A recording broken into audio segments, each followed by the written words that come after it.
Welcome to the City Builders Podcast. I'm Dorian Moore. Nickita. We're here to talk about cities as we always do. Today we thought we would orient our discussion around infrastructure and the challenges that we see on pretty much a daily basis, not only in the cities that we spend so much time in, but also cities that we travel to.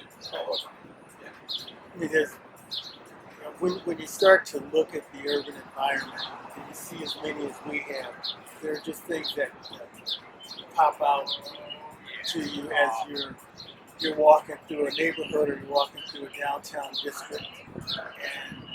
And we just wanted to talk for a minute here about the things that kind of irk each of us. And we figured that this would be more of a lighter discussion than we usually have. But we hope that They're it's generally something. pretty light, and at least we think they're light. Some of Some people them are, would think they're a lot Right. heavier. I think This is lighter than our usual discussions. But It's funny. A lot of our colleagues and friends nationally, working in different cities, are really, many of them are heavily focused on infrastructure. This Right. discussion becomes of primary importance to many of the people that we work with. Clearly, for us, we're orienting a lot of our work around buildings and around cities and urban design as it relates to buildings and the built environments. Some people are very, very focused on parking and street design and all the infrastructure. So we have a lot of dialogue with our friends about this kind of thing, and our friends and colleagues, I should say, because our colleagues are our friends, but they're professionals in the world of city building like us. And we have a dialogue about this all the time, and it seems like because infrastructure is so integrated in everything we do, we come upon it all the time, and it's very frustrating because it's often not well done, or needs to be addressed, or could be better, or any of the above. right, quite often we talk about how the buildings or the built infrastructure that creates the spatial enclosure. But then there's the next level down, which is the level of the pedestrian, the things that you come in contact with that aren't part of that vertical built infrastructure. And we need to be specific as to what we're talking about when we say infrastructure. I mean, right now, we're not talking about transit, which infrastructure would be considered buses, subways, streetcars, all of those things. We're That's not not talking what we're. about, we're not talking about Yeah. sewers. Yeah, We're not talking yeah. about power lines. Yeah, more necessarily. more of the streets and sidewalks and those things that knit the city together, mostly in the primary way that we come upon it, whether we're riding a bike, whether we're walking, whether we're driving a car, or whether we're in transit going somewhere. How the streets work and all that. And we have a lot of specific examples, not only the places we travel to all over the world, but our world revolves around places like, obviously, Detroit, which is where we're at here, Toronto, Windsor, where you live, Birmingham, where I live, Birmingham, Michigan, where I live. And in those environments, we're coming upon the infrastructure issues all the time. And wherever we do projects, which are all over, we also are as well. So it's a constant discussion and issue. And what are our frustrations? Well, I'll start off with one that I was thinking about, especially since I've been doing some study and research in Toronto regarding bike lanes. And one of the Hold that thought, because I wanted to say, instead of starting off with a negative, I think let's just paint the picture of the positive. That's where I was going. Okay, all right, okay, fair enough. You jumped the Because gun there. I think, well, I just don't want us to just orient all to the negative, because I think the fundamental point that I think I would make initially is that I think there's been a lot of advancements in infrastructure over the course of the last few decades. And you can see it in many cities. Like Detroit specifically, from sidewalks, bicycle infrastructure to transit infrastructure. There's been a lot of master planning, a lot of development in the cities that you just mentioned that we frequent: Detroit, Toronto, Windsor, and Birmingham. So there's been a lot of development. And so positive moves. To start off on the positive, there has been effort put in place to make that horizontal infrastructure better. Could it be even better? Sure. Always. But we no question. As compared to say 10, 15 years ago, we have bike lanes, right? We have more and more all the time. More developed transit stops. We have active transportation master plans. So we're looking at these things and they're developing. Some of which we've done. Some of which we've done. Exactly. And we've seen this as in our travels. You know, it goes without saying. The Netherlands, you know, from bicycle and pedestrian infrastructure has been great, but we've seen it in other cities that are much smaller and less rural. So I think the idea of the horizontal environment, I'll call it, because it's not just cycling, it's mobility and it's pedestrian. I think that environment is definitely on its way to being enhanced. And I think one of the things we've seen, especially like if we talk about bike infrastructure, non-motorized infrastructure. Of course, we did. We participated as the urban design consultants on the urban design, the citywide master plan for the city of Detroit, incorporating non-motorized into the city, and we did that many years ago. And of course, we were hopeful that our plan would be implemented. And what we've seen over the last 10 or 15 years is a significant amount of infrastructure being built in that area.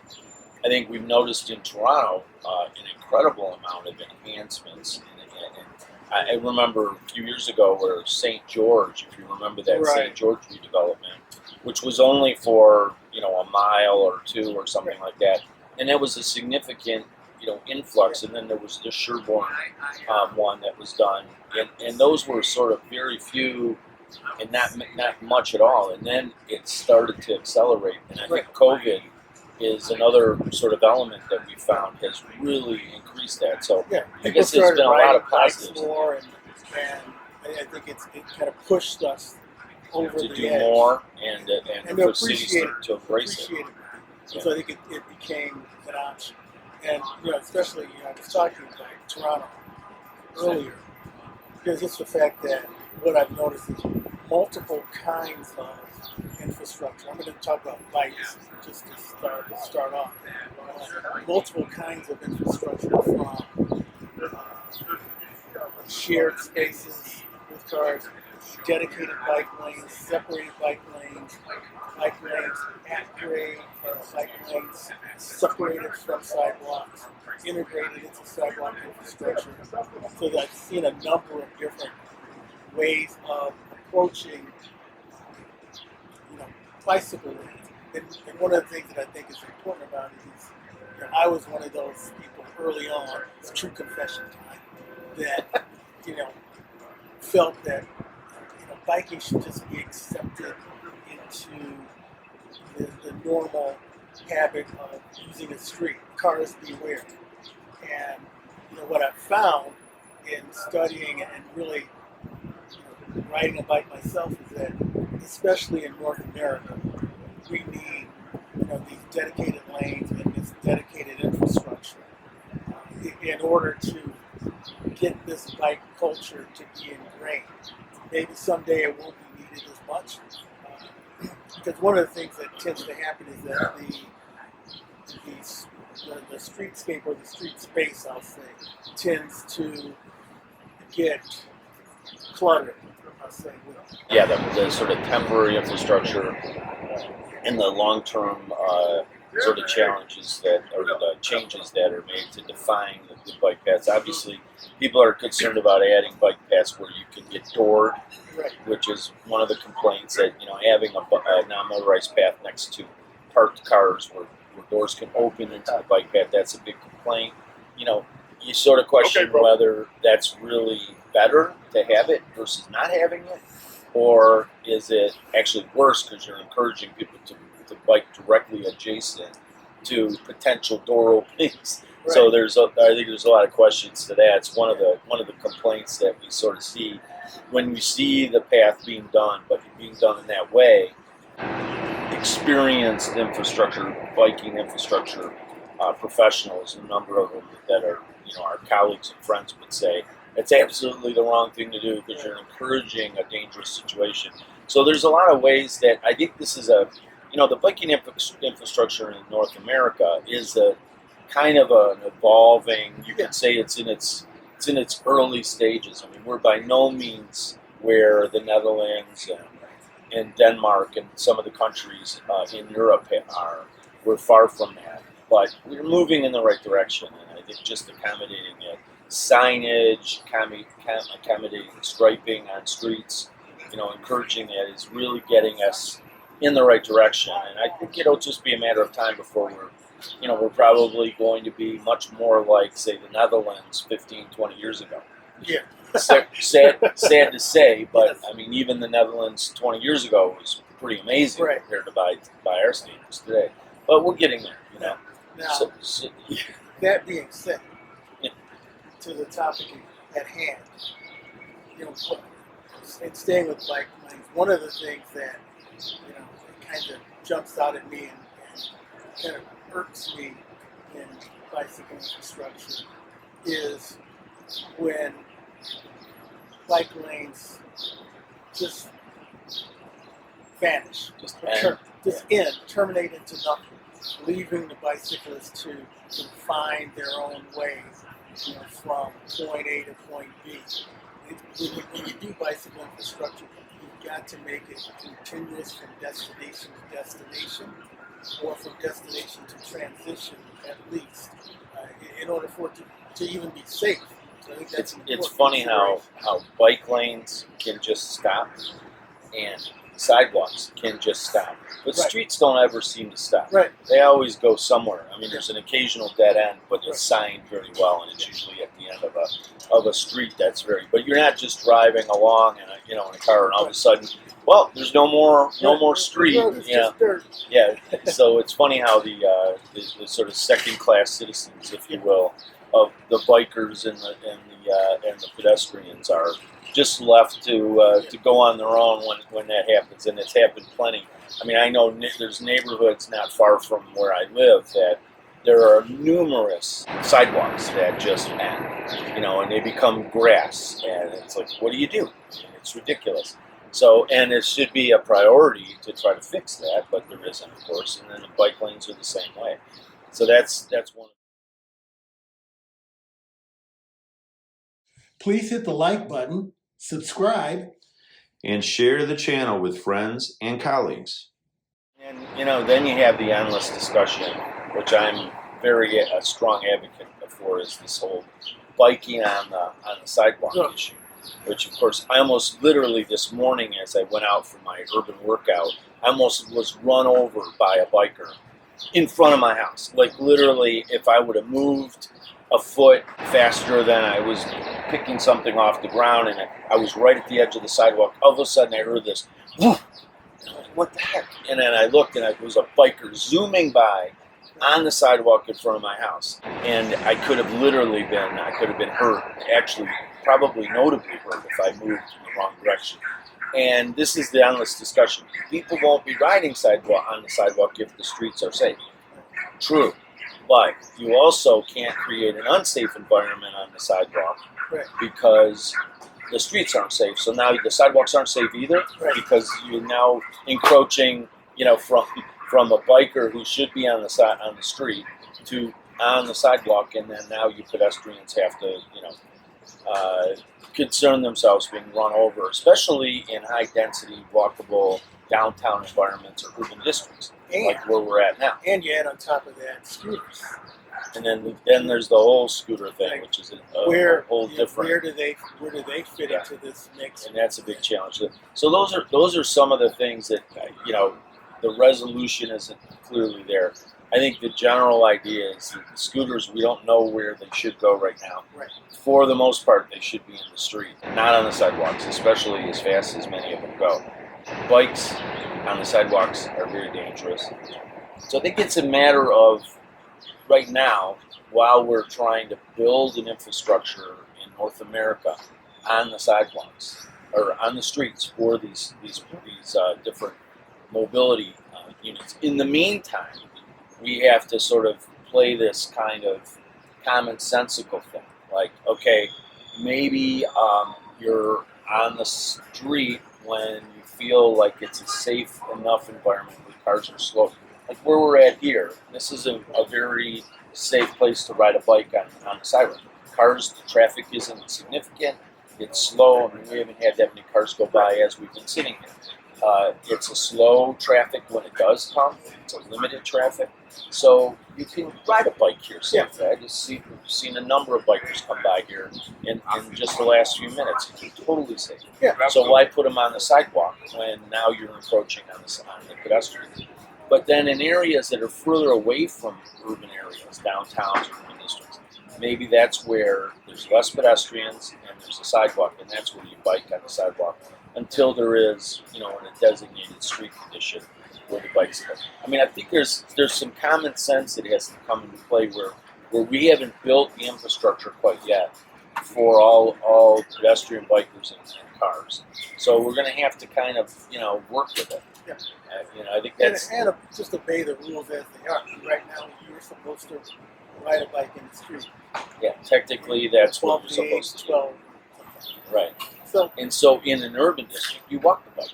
Yeah. You get off your bike, and if you're in a high-density pedestrian area, you don't ride your bike in a downtown. You don't ride your bike in a dense urban district where there's a lot of people walking.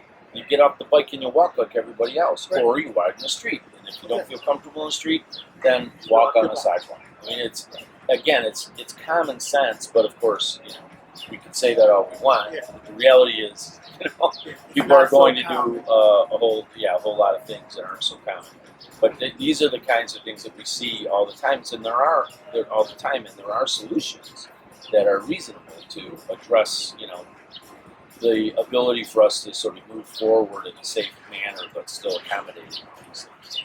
I think the other thing is the lane widths. I mean, we talk about this in Windsor, one-way streets, and we talk a lot about one-way streets and streets that have too many lanes. There's plenty of that in a lot of American cities, North American cities, where there's just too many lanes and they're unnecessary, and we can easily cut down a lane or rework the street from with a turn lane, which is something that it's almost, in so many cases, it's almost an immediate thing we could do to change the dynamic. Like, there's so many examples where streets are overbuilt, the streets are there's more capacity than needed, that you could just kind of, you could do it right away. One-way to two-way streets, as we know. There's just a huge amount of cities. There's many, many, many streets and cities that have two ways and could be one way easily, and that's a simple thing.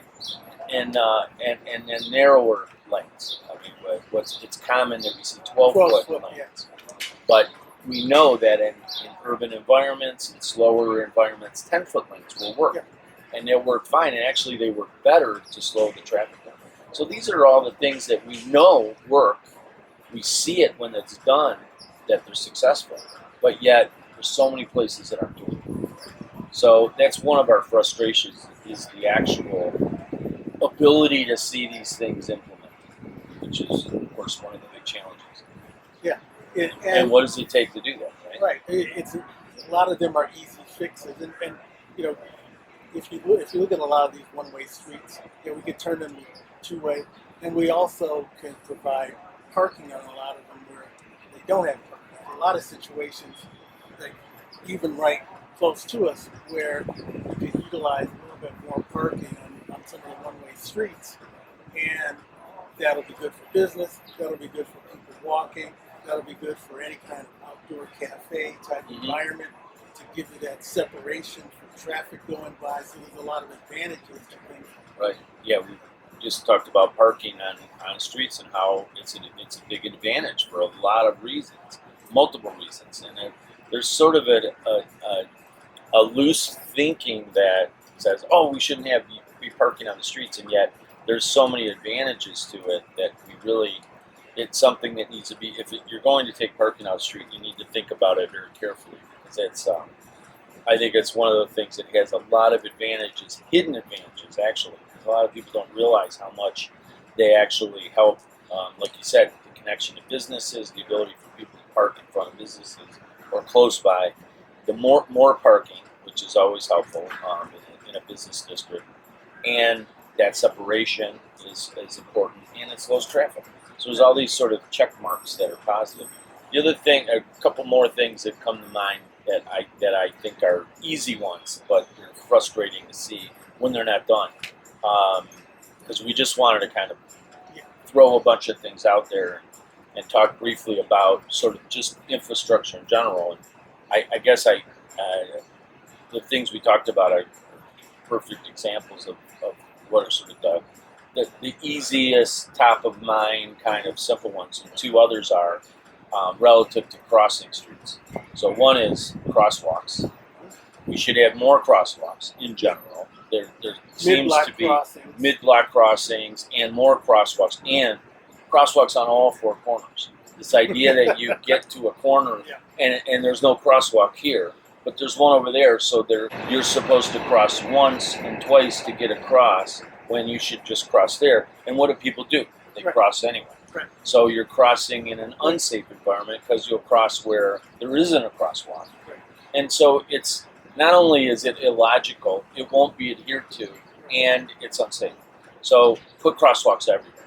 And I know it's a little extra effort, it's a little extra money, it's a little extra painting, and whatever it is, but we're talking about safety, we're talking about pedestrianizing, we're talking about making cities better for people, priority. So that's a big one for me, is more crosswalks. Mid-block crossing, as you say, that's a really good one. We've seen more and more of that coming, where you have big blocks and you have a cross in the middle, as opposed to having to go. Zone in the center. Yeah, and with maybe an island or something like that, so you help to diminish the unsafe circumstance, and seeing more of those. And I think that's an opportunity too. The other one is the type of cross. We go through. There's the type of striping or the type of crosswalk. A lot of people don't realize how many variations there are. There's the zebra pattern and the standard pattern and the ladder pattern, and the one that we find to be the best is the continental pattern, which is simply really big, white on black or whatever, really big stripes that are usually about 2 feet in thickness.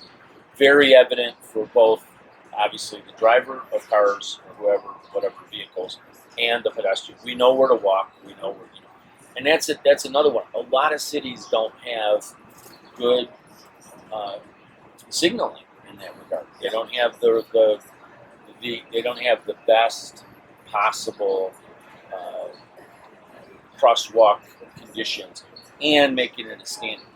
I know this another thing is that making it a standard so it's applied everywhere the same way, which is another thing that doesn't actually often get done. Right. And then the last one is that I would say that adds to that is part of the whole signal. We should never have to go to a corner and basically ask the infrastructure gods to be able to walk the cross. Yeah, we shouldn't have to be pushing buttons to change the signal to allow us to walk across the street. We should go to a corner and wait, and the signal should happen. Because what happens? People wait, not recognizing that there's a button, and they wait and they wait and they wait, and then they realize why didn't the light change, or why didn't the signal come up that says walk or don't walk? Because you didn't press the button. Well, it shouldn't be up to pedestrians to be put in that position. And sometimes either the buttons don't work, or the buttons are set up to be 2 cycles, so you end up waiting a good almost 2 minutes before you can cross. Incredibly anti-pedestrian. And then with that, the last point I would say is, let's not have the signaling yell at you. Walk. Don't walk. Don't walk. I mean, that is the most annoying thing. I just cannot get over the environments where that happens. It's so incredibly frustrating and annoying. Wait. Wait. Wait. Wait. Wait. Wait. Wait. 13, 12, 11, 10, 9, 8, 7. And it's something that really shouldn't be. We shouldn't be confronted with all these sort of attacks of our visual and audio. When typically all you need to do is put in a traffic light system that allows the pedestrians to go first in all four directions, and then allows the cars to drive. That's all you need. Yeah, it's so evident what you should do. It's done everywhere in the world successfully, and those kinds of successes should just be applied. But they're not applied. You have all kinds of interventions of things that are better, but really they're in most cases worse or not thought through. So those are frustrations that we see. So I think that covers quite a bit. Just to tee us up for next time, I feel like there's a part 2 to this that needs to be done. And I'm thinking pedestrianization of streets and roundabouts.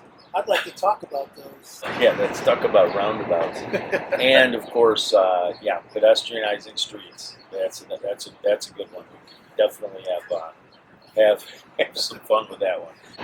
We'll let it go there, and catch it on the next one around. And there's plenty to talk about when it comes to infrastructure. Yeah, that's for sure. It's so important, and there's so many examples of good and not so good. yeah, exactly. So with that, what do we always say? Walk the streets.